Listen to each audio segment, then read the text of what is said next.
también para las lecturas. Y ahora, Señor, te rogamos también aquí que concedas gracia para el tiempo de predicación. Suple, por favor, Señor, tus carencias. Concede a mi hermano atención, inteligencia espiritual, pueda juzgar debidamente la posición del día de hoy. Si él encuentra que es bíblico, lo pueda aplicar para una vida de Dios. Señor, con tu aliento hoy, esfuerzo para la comprensión, lo pido en el nombre de Jesús. Bien, hermanos, hoy día vamos a iniciar el estudio de la segunda carta de Pedro. Para los que están continuamente en medio nuestro, saben que el domingo pasado hemos terminado, después de unos 4 meses, la primera carta de Pedro. Vamos a comenzar hoy día, hermanos, la segunda carta. Como ustedes saben, ya es costumbre, cada vez que se apertura una carta, se hace una introducción general. Es decir, que hoy día no voy a tocar todavía ningún pasaje en particular. Voy a tomar toda la carta para exponer la introducción. Y cuando vayamos ya a versículo tras versículo, puedas tener una mejor comprensión del contexto, el tema de la carta, del autor y de la referencia del autor. Así que vamos a hacer lo posible hoy para que puedas introducirte en esta segunda carta. Esta carta, mis hermanos, y les pido por favor que sean rápidos en buscar hoy los pasajes, tenga ahí abierto en la segunda carta de Pedro. Esta carta no es corta. Usted ojea rápidamente, y si lo he hecho con todos los miembros, y ya se la advertido, ya se previamente, que se va a leer la carta, tiene solamente 3 capítulos, 31 versículos. Si lo comparamos con la primera carta que hemos terminado la semana pasada, tenía 5 capítulos y 104 versículos, porque casi el doble era el tamaño. Esta carta, la segunda de Pedro, junto con la epístola de Judas, sean probablemente las cartas menos estudiadas por una razón en particular. Algunos, cuando le dan una lectura superficial a esta carta, el texto da la impresión que, como dijo alguien, es un largo rosario de denuncias expresadas con un lenguaje vehemente, severo y exaltado del apóstol. Por lo tanto, para muchos es un escrito negativo y hasta poco edificante. Y esto lleva a considerar a muchos que esta carta no es muy deseable para ser expuesta ni tampoco para ser estudiada. Porque el apóstol Pedro aquí les va a enseñar a los creyentes cómo oponerse a los apóstatas que están dentro de la iglesia. Les va a advertir de la influencia perniciosa de estos falsos maestros, de estos hombres impíos. Y también va a despabilar a los creyentes ociosos e infantiles en cuanto a su crecimiento y piedad. Y les va a inculcar verdades cardinales de la vida cristiana. Aunque es breve la carta, pero brevemente también va a tocar varias doctrinas cristianas fundamentales. Por ejemplo, va a hablar de la perseverancia de los creyentes. Va a hablar de la característica de los falsos maestros. Pedro habla muy en esencia de la apostasía. Va a hablar de la inspiración de las escrituras.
acercarnos a la palabra de Dios para ser respuesta.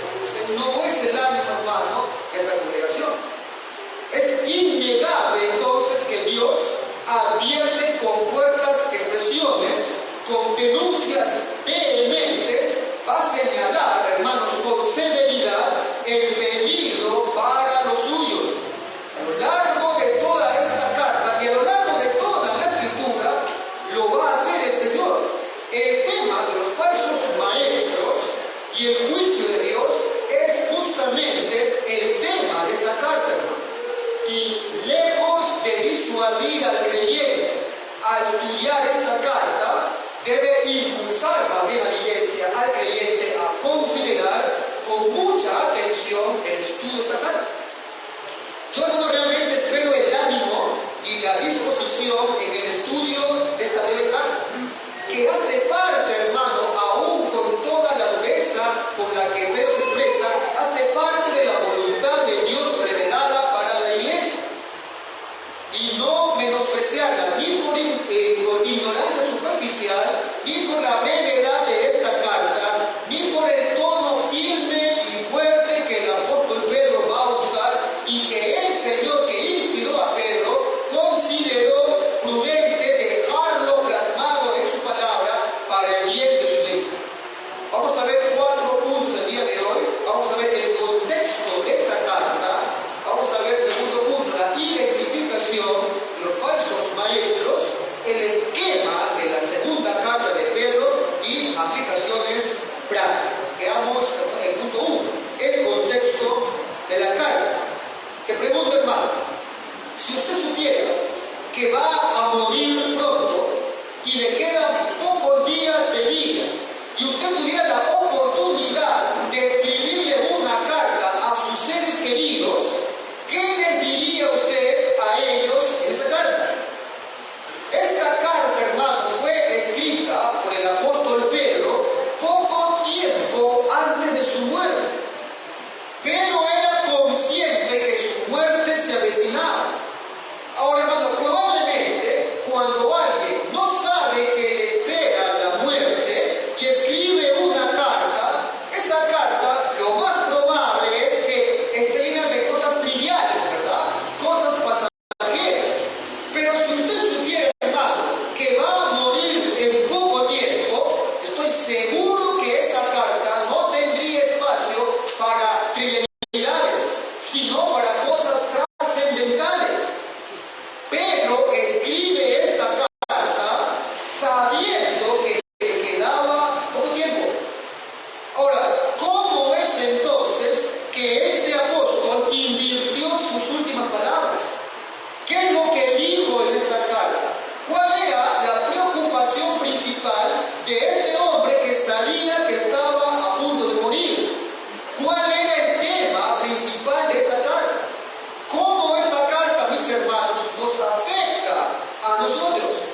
Segunda de Pedro 3, versículo 1, empieza ahí diciendo Pablo, Pedro, en este capítulo: amados, esta es la segunda carta que os escribo, y en ambos, tanto en la primera carta y la segunda, despierto con exhortación vuestro limpio entendimiento. Está claro que esta es la segunda carta, pero, amado hermano, tanto para él, para Pedro, el autor, como para los receptores de esta carta, que son los hermanos de Asia Menor, los mismos que fueron los receptores de la primera carta, algo cambió dramáticamente. Las circunstancias cambiaron dramáticamente. Es el mismo autor de la primera carta, son los mismos receptores, pero cambió algo de forma dramática de la primera carta a la segunda carta. ¿Qué había pasado entre la primera carta y esta carta? ¿Por qué las condiciones son distintas? ¿Qué es lo que había cambiado? ¿Cuáles son en todo caso esas nuevas condiciones? ¿Dónde estaban ahora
de la dispersión en el Ponto, Galacia, Capadocia, Asia y Bitinia. Entonces, cuando cierra la primera carta, Pedro estaba en Roma y los lectores estaban en la región del Asia Menor.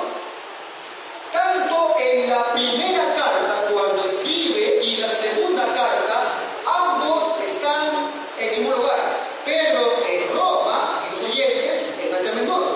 Ahora, una vez ubicados en una geográfica y en el tiempo, nos preguntamos, ¿cuáles fueron, mis hermanos, eso que cambió? ¿Qué cambió, Pastor Juan? ¿Qué circunstancias estaban viviendo ahora? Tanto Pedro como estos hermanos. Hasta el 63 después de Cristo, ya estaba Nerón en el pueblo. Todavía no había una persecución encarnizada. Tanto así que hemos visto que la persecución que vivía en la primera carta, lo que nos cuenta Pedro, era un ostracismo social. Pedro, cuando escribe la primera carta, aún disfrutaba de una bonanza en cuanto a vivir como cristianos. Pero cambia radicalmente desde el 74 después de Cristo. Ahí se complican las cosas en Roma. ¿Qué es lo que pasaba? Tácito nos cuenta que se incendia Roma. Se quemaron 10 de las 14 barrios de Roma. O sea, no fue simplemente algo pequeño, fue un gran incendio. Tácito, que es un historiador no creyente, parte del Senado romano, nos narra que los rumores que se escuchaba ahí era que Nerón, que era un tipo enfermo por el poder, anhelaba a toda costa el poder, provocó el incendio de Roma para que él sea, ¿no?, el elegido para que restablezca nuevamente la ciudad, y todo eso ¿para qué? Para que él sea exaltado. Como estos rumores de que Nerón había llevado a cabo el incendio de Roma se estaba esparciendo, Nerón debía buscar un chivo expiatorio. ¿Y quién cree que fue? Los cristianos.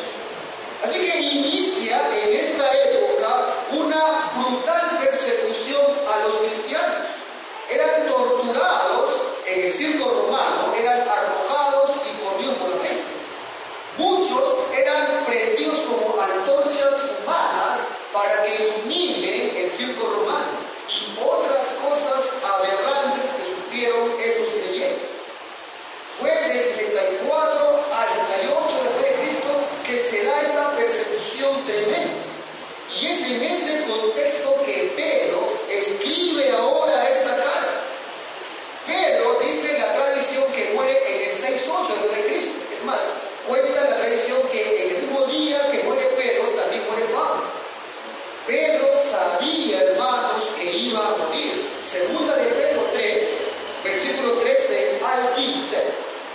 Pedro dice ahí: pues tengo por justo, en tanto que estoy en este cuerpo, el despertaros con exhortación, sabiendo que en breve debo abandonar el cuerpo, como nuestro Señor Jesucristo me ha declarado.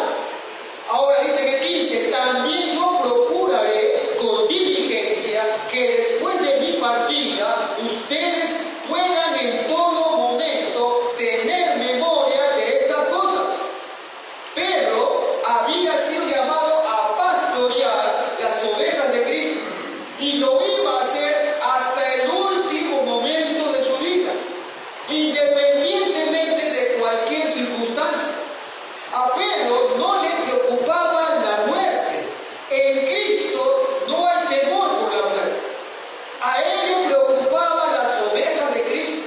Y antes de morir, él iba a percatarse que estas ovejas de Cristo se mantengan afirmadas en la verdad, aún llegue la muerte. Segundo punto, Pedro ahora identifica a los falsos maestros. ¿Cuál era la condición de los creyentes a los cuales Pedro escribe? Usted vio que en la primera carta, la preocupación de Pedro con respecto a los cristianos consistía en que se mantengan firmes en la fe. A pesar de que los insulten, a pesar de que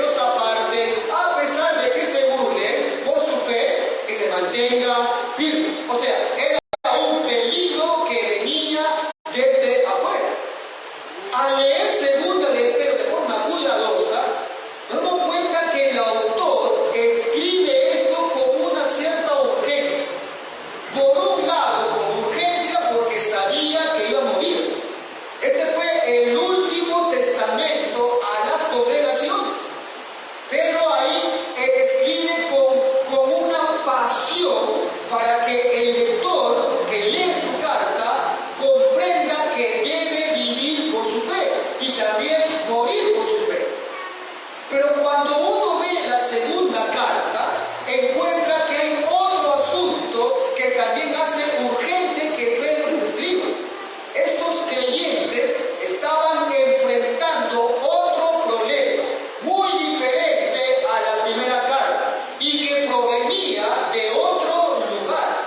El problema que enfrentaban estos cristianos eran los falsos maestros que se habían empezado a levantar y los cuales, hermanos, salían de la misma iglesia del Señor. O sea, era un peligro que venía de adentro. Hermano, cuando la fe es atacada desde afuera por los incrédulos que se oponen al Señor, aún Él se usa esa resistencia para traer unidad a la iglesia, para que la fortalezca. Pero cuando viene de adentro, cuando la fe es atacada desde adentro por hombres que de la boca para afuera son creyentes, pero que insertan mentiras y herejías a la congregación, se diluye la verdad y eso divide a la iglesia de Dios. Estos herejes de segunda de Pedro se presentaban como maestros. Eran miembros de estas congregaciones. Disfrutaban el respeto como maestros en medio de la iglesia.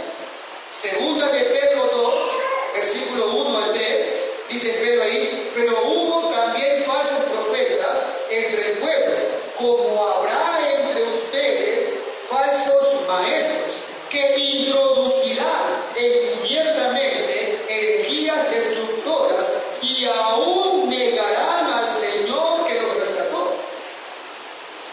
Trae sobre sí mismos destrucción repentina y muchos seguirán sus disoluciones, por causa de los cuales el camino de la verdad será blasfemado. Y por avaricia harán mercadería de ustedes con palabras fingidas. Sobre los tales ya de largo tiempo la condenación no se tarda y su perdición no se duerme. ¿Cuál es el motivador principal de un falso maestro? La avaricia. A todo falso maestro no le importa que sea edificado el pueblo de Dios. Les preocupan ellos mismos. No quieren apacentar la grey, ellos quieren el dinero de la grey de Dios. Pero un verdadero pastor como Pedro no está preocupado por él, por su vida. Le preocupaba que el rebaño del Señor Jesucristo sea edificado y sea confirmado en la fe, en la inimputable y eterna palabra viva de Dios. Leamos otra porción de la experiencia de otro apóstol y encontramos ese patrón. Hechos 20, ahí Pablo se despide de Éfeso, sabía que no vería más a los hermanos. Hechos 20, versículo 29, dice ahí: porque Pablo les habla a los ancianos de Éfeso, porque yo sé que después de mi partida, y mira el patrón, entrarán en medio de ustedes lobos rapaces, que no perdonarán al rebaño, y de ustedes mismos se levantarán hombres que hablan cosas perversas para arrastrar tras sí a los discípulos. Por tanto, velad, acordándoos que por 3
Y ahora la segunda carta nos va a ayudar a reconocer los tiempos que nos toca vivir, para que reconozcamos la situación en la cual nos encontramos y cuál es el remedio bíblico para la aplicación. Vimos en la primera carta que ante la persecución, ante la burla, ante la calumnia, el remedio bíblico es manténgase firme en la verdad. Resista la presión de una sociedad que nos ultraja a causa de la fe. Pero hermano, ante la herejía, que es el tema de la segunda carta, el remedio bíblico cambia. Ya no es simplemente resista, se trata de crecer en el conocimiento de Cristo, esforzarse en el conocimiento de Cristo, como Pedro lo va a dejar clarito en esta carta. Una persona que no está creciendo en la gracia, en el conocimiento del Señor Jesucristo, vamos a ver luego que verán tremendos peligros. Será un creyente negligente, infantil e inmaduro, o no es un cristiano y su camino final será apostatar de la fe. Hermano, usted no se imagina de cuántas cosas es usted capaz, ¿también?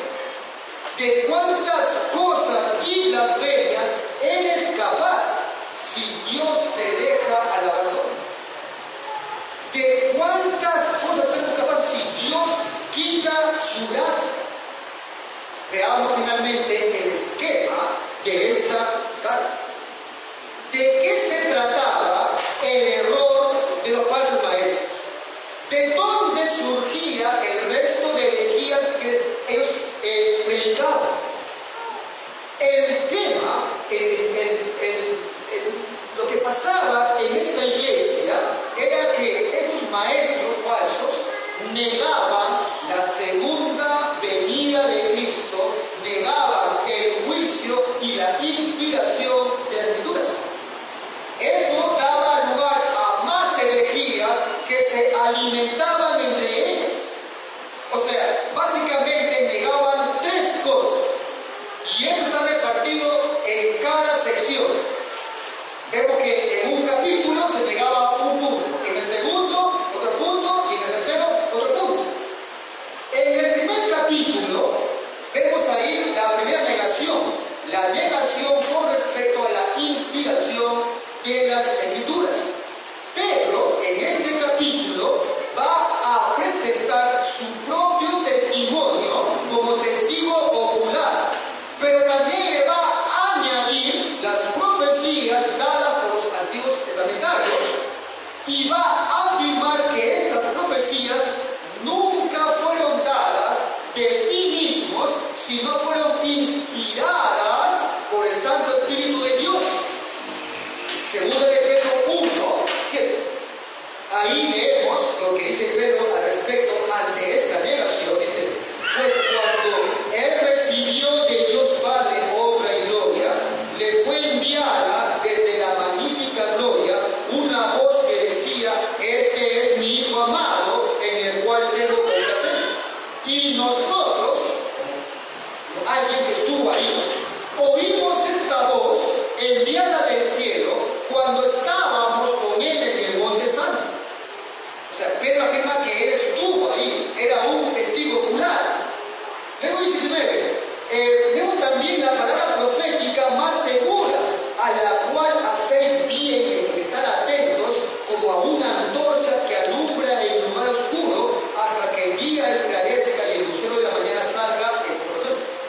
Entendiendo primero esto, que ninguna profecía de la Escritura es, dice hermano, de interpretación privada, porque nunca la profecía fue traída por voluntad humana, sino que los santos hombres de Dios hablaron siendo inspirados por el Espíritu Santo. El apóstol Pedro se va a esforzar en este capítulo por dejar sentado la inspiración de la Escritura. ahí veremos, hermanos, y vamos a abordar toda esta doctrina, lo que implica la inspiración de la Escritura.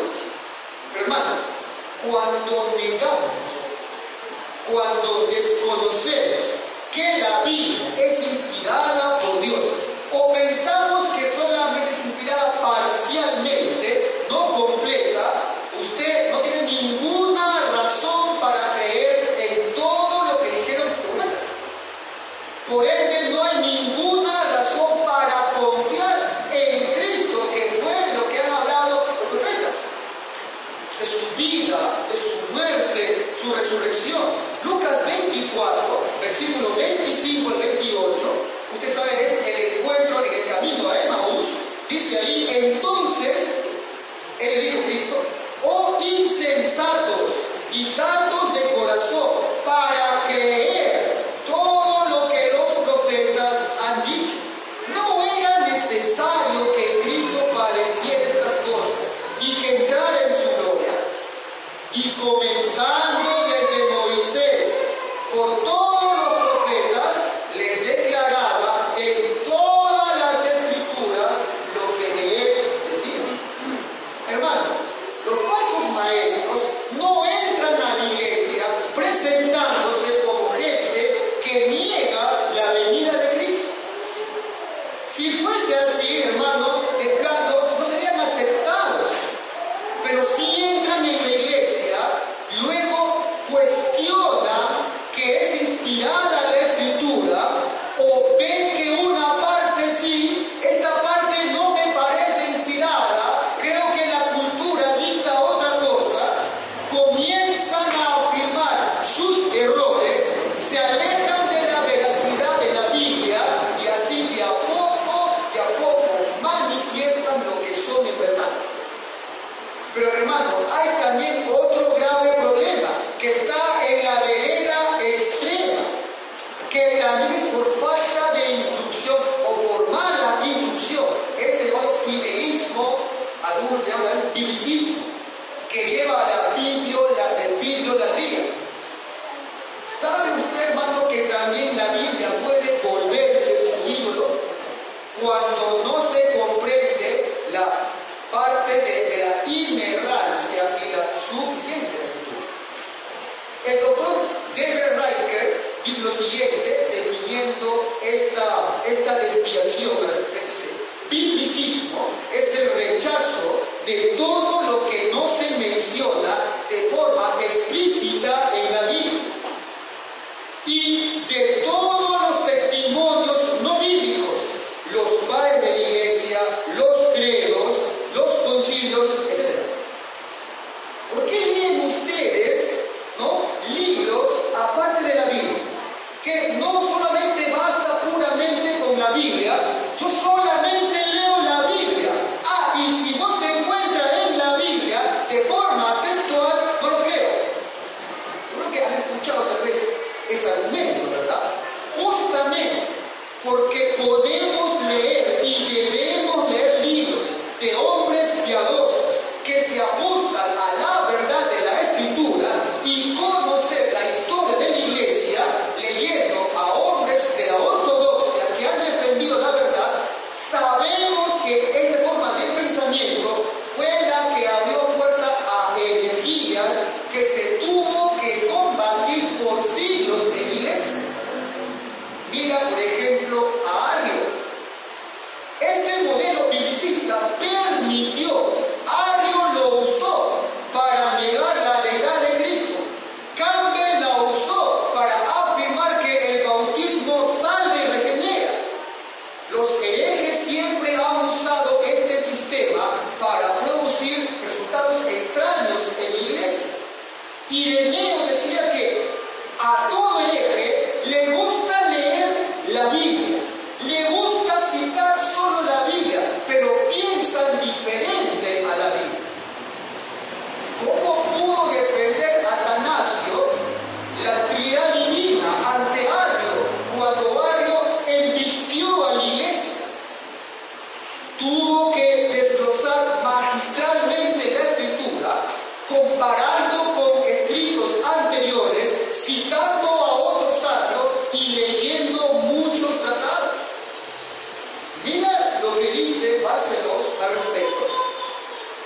de la forma como un biblicista interpreta la Biblia, y que de paso, hermano, el biblicismo es el nuevo atajo para los judaizantes modernos.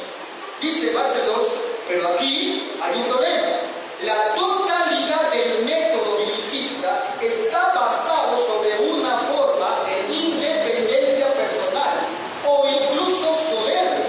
¿No le ha pasado, dice él, por la mente a alguno de ellos que no son teólogos más sabios que los demás, que no son el mejor exégeta o el comentarista más perspicaz? Pregunta él, ¿es que ellos no se detienen a pensar en Dios y sus propósitos? ¿Me ha escogido el Señor para conocer la verdad que ha sido ocultada a los demás? Dice, tal autoconfianza es realmente arrogancia desenfrenada y muchas veces maligna. Se engañan a sí mismos y a otros. Pregunten, ¿está la fe cristiana reducida a mismas conclusiones? Dice, ¿tengo derecho yo de creer que mi pensamiento, que mi sola lectura, que mi solo estudio y sin ayuda encajan perfectamente con la mente de Dios? Dice él, Jesús y yo, con una Biblia debajo de un árbol, tal vez una noción romántica, pero en realidad una noción peligrosa y potencialmente condenatoria. ¿Qué es lo que hace? Condena a los que leen. Pastor, ¿qué entendía? Entonces, debo leer más libros de historia, filosofía, antropología, que la Biblia. No, lee más tu Biblia, hermano. Abunda más en tiempos de leer tu Biblia y medita. Conoce los términos bíblicos y con una mente bíblica ve a los libros de teología, probados, reconocidos por su apego a la Biblia. Créeme, y te digo con mucho respeto, hay hermanos que no saben ni dónde se encuentra Esdras y quieren leer a repetir. Hay hermanos que no saben citar la Escritura para defender la salvación por la sola fe en Cristo y quieren leer a demás pasos. No se rayen los hermanos que están leyendo, no lean, esto es un ejemplo nada más. Bien, así que primero lea su Biblia, con una mente bíblica vaya a los libros, tratados teológicos. Decía el Spurgeon, ¿verdad? Visita muchos libros, pero recibe la Biblia. Por más que leas, siempre la Biblia debe ser tu prioridad en tu estudio y en tu lectura. Ahora, si solo eres de los que leen obras teológicas y no tu Biblia, tienes un serio problema de enfoque. Así que estos falsos maestros negaban la inspiración de la Escritura. Mis hermanos, si hemos de creer, si hemos de crecer en la gracia, en el conocimiento de Dios, no debes subestimar la Escritura. No subestime la exposición de la Escritura. Ella es la autoridad máxima, veraz, inerrante, necesaria y suficiente para el creyente. Vemos que en el segundo capítulo, la otra negación es al juicio de Dios. Estos falsos maestros negaban el juicio de Dios. O sea, no se contentaban solamente con negar la inspiración de la Escritura, sino que no les importaba maldecir a los ángeles, a las potestades superiores. No les importaba llevar un estilo de vida desenfrenado, porque pensaban que el juicio final nunca iba a llegar. Eso del juicio final es algo ficticio. Es algo que simplemente está ahí para asustar a la iglesia. Es una invención humana. El resultado de pensar así les llevó a una vida inmoral, sin ninguna restricción. Ellos pensaban de esta forma. ¿Por qué? Porque hasta ese momento podían pecar y pecar y pecar sin que nada les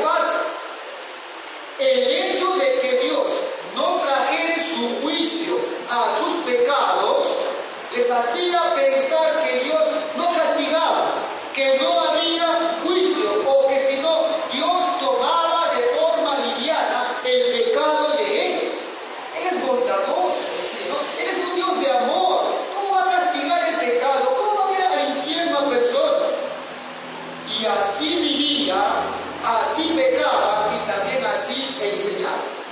Y ahí que Pedro, en el segundo capítulo, va a traer ejemplos del juicio de Dios en el pasado para sentar la seguridad del juicio final en el futuro. Segunda de Pedro 2, versículo 3 en adelante. Dice Pedro, y por avaricia harán de ustedes mercadería con ligeras palabras. Sobre los tales, ya de largo tiempo la condenación no se para. Dice en el 4, y cita ejemplos. Porque si Dios no perdonó a los ángeles que pecaban, sino que arrojándolos al infierno, los entregó a prisiones de oscuridad. Si no perdonó al mundo antiguo, sino que guardó a Noé, pregonero de justicia, y trajo el diluvio. 6. Y si condenó por destrucción a Sodoma y Gomorra, reduciéndolas a ceniza. Dice 7. Y libró al justo Lot, abrumado por la nefasta conducta de los malvados. Dice el 9. Sabe el Señor librar de tentación a los piadosos y reservar a los injustos para ser castigados en el día del juicio. Amado hermano, estimado amigo, hay un juicio final. Toda la Biblia es inspirada por Dios. En ella no hay errores. Y dice esa Biblia que hay un juicio final, que Dios nos juzgará. Estos hombres enseñaban que Dios era tan amoroso que no importa cómo vivan, no hay juicio. Él es paciente, Él es bondadoso. Hermano, el hecho de que Dios sea paciente con el hombre, sea bondadoso, que le conceda cada día vida, el hombre no puede pensar que esa bondad será para siempre. Un día se acabará esa paciencia y con toda seguridad vendrá el día de juicio. Estos hombres se habían entregado a una vida libertina, pensaban que la gracia de Dios le daba licencia para esta vida y cuán equivocados estaban. Dice Pablo, Romanos 2, 1 al 6, con lo cual dice, eres inexcusable, oh hombre. No hay excusa. Quien quiera que seas tú que juzgas, pues en lo que juzgas a otro, dice, a ti te condenas, porque tú que juzgas haces lo mismo. Mas sabemos que el juicio de Dios contra los que practican tales cosas es según verdad. 3. Y piensas esto, oh hombre, tú que juzgas a los que tal hacen y hacen lo mismo, que tú escaparás del juicio de Dios. O menosprecias las riquezas de su benignidad, paciencia y longanimidad, ignorando que su benignidad te guía al arrepentimiento, pero por tu dureza y por tu corazón no arrepentido, atesoras para ti mismo ira, para el día de la ira y de la revelación del justo juicio de Dios, el cual pagará a cada uno conforme a sus obras. Vemos en el 3 la negación y la burla respecto a la segunda venida de Cristo. Segunda de Pedro 3, del 3 al 4 y luego del 8 al 9, dice ahí el apóstol Pedro al respecto, se burlaba de la segunda venida de Cristo. Oye, ¿cuándo vendrá? Esto jamás vendrá de ellos. Sabiendo, primero este Pedro, que en los postreros días vendrán burladores, andando según sus propias concupiscencias, y diciendo, ¿dónde está la promesa de su advenimiento?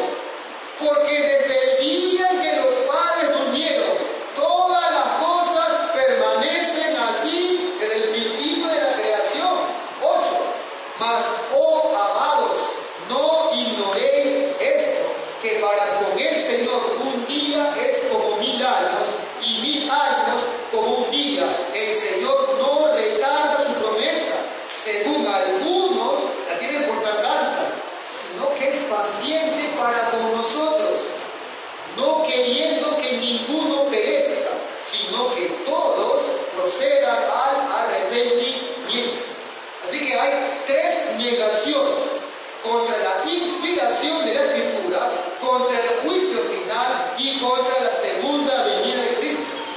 Y aquí es una maldad progresiva que se hace cada vez más cruda y más dura.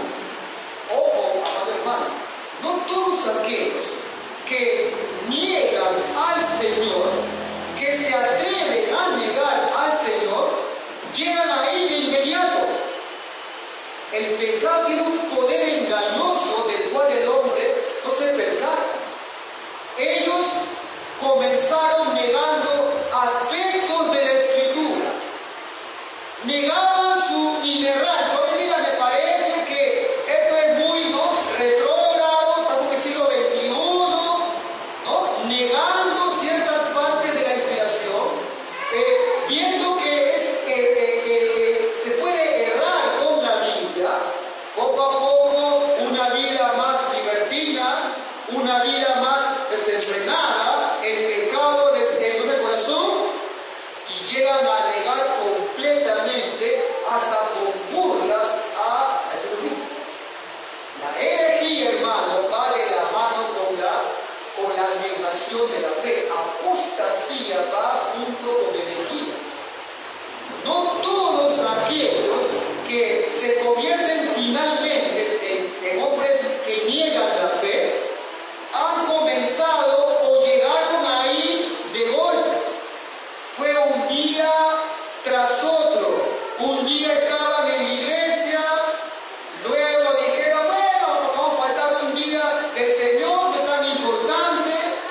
Cayeron en esa espiral descendente. El pecado los comenzó a deleitar más que su palabra. Cuando se vieron totalmente desviados, negaron la fe que decían tener desde un principio. Eso no es de golpe, es de día a día.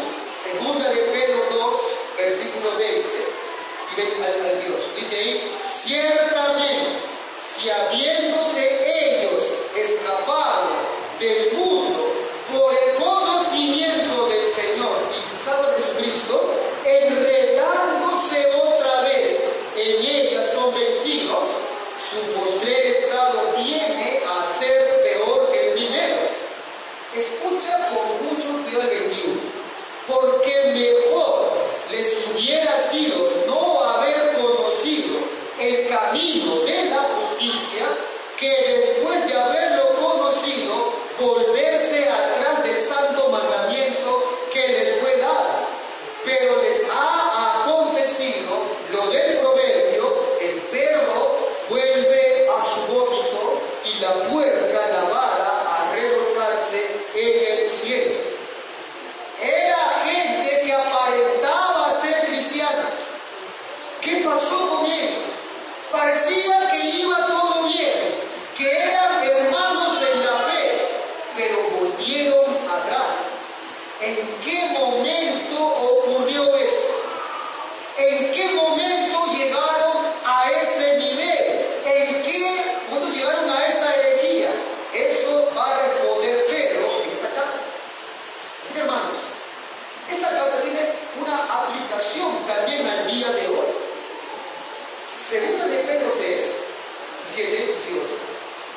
Dice ahí Pedro, casi acabando ya la segunda carta, dice Pedro, así que ustedes, oh amados, y esto es, hermano, para toda la iglesia, tanto del siglo I como del siglo XXI, sabiéndolo de antemano, guardaos, no sea que arrastrados por el error de los inicuos, caigáis de vuestra firmeza.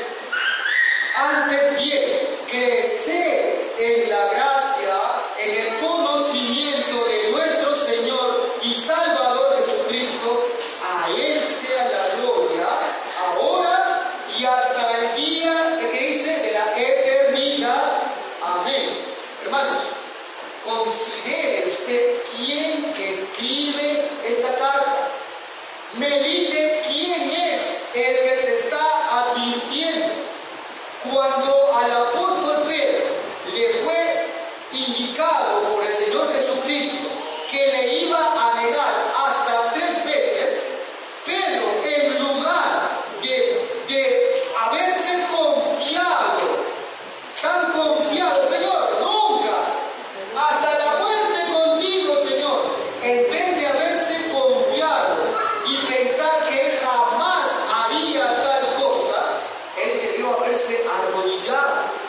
suplicado al Señor que no lo dejara caer en tal tentación y horrendo pecado. Sin embargo, el apóstol Pedro pensaba que su perseverancia en la fe dependía de él, de su voluntad, de su capacidad propia para estar firme. Grave error, grave error. Hermano, quizá hoy usted o a mí, cuando usted ha escuchado que hablé de apostasía, he hablado de falsos maestros, del error, de hombres que niegan la escritura, que comenzaron bien y acabaron negando la fe, capaz que usted piense, está muy lejos, pastor de mí. Eso es para otra iglesia, no para esta. Mano, grave error.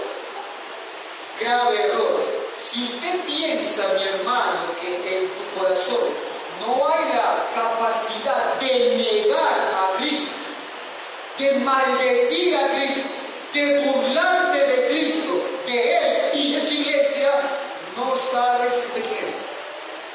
No sabes bien quién es. ¿Tú crees que en ti no hay esa capacidad?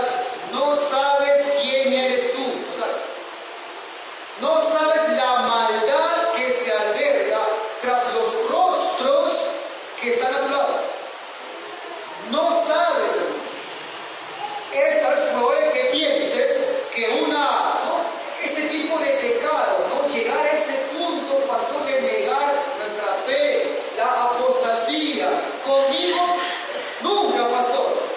Y oramos que el Señor no lo permita.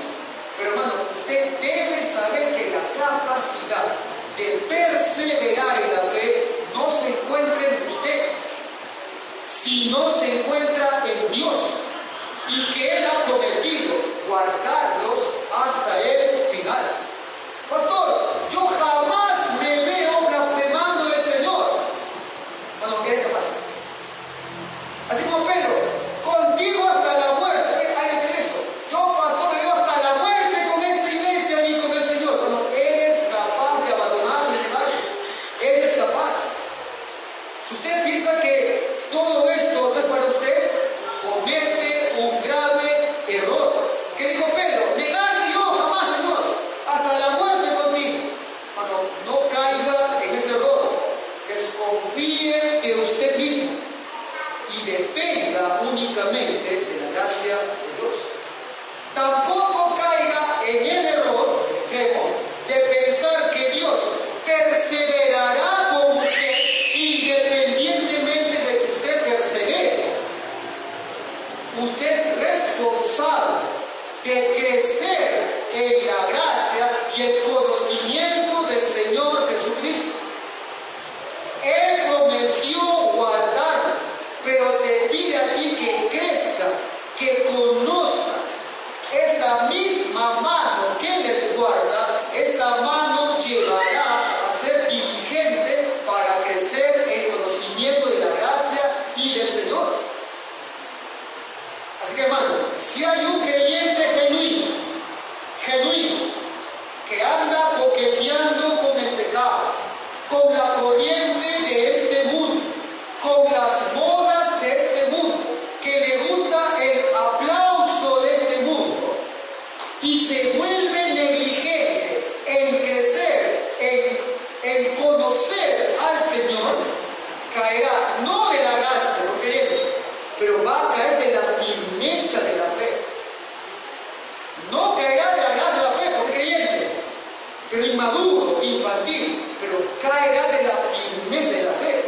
Pero si aquí hay una persona que se autoengaña pensando que es cristiano, tiene la palabra de Dios en poco, no se esfuerza en crecer, en conocer a su Señor, esa persona tarde o temprano mostrará lo que realmente es.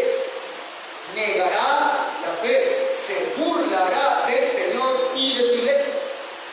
Así que, iglesia, confiamos en el poder de Dios para guardarnos. Amén. Y ahí que nos esforzamos justamente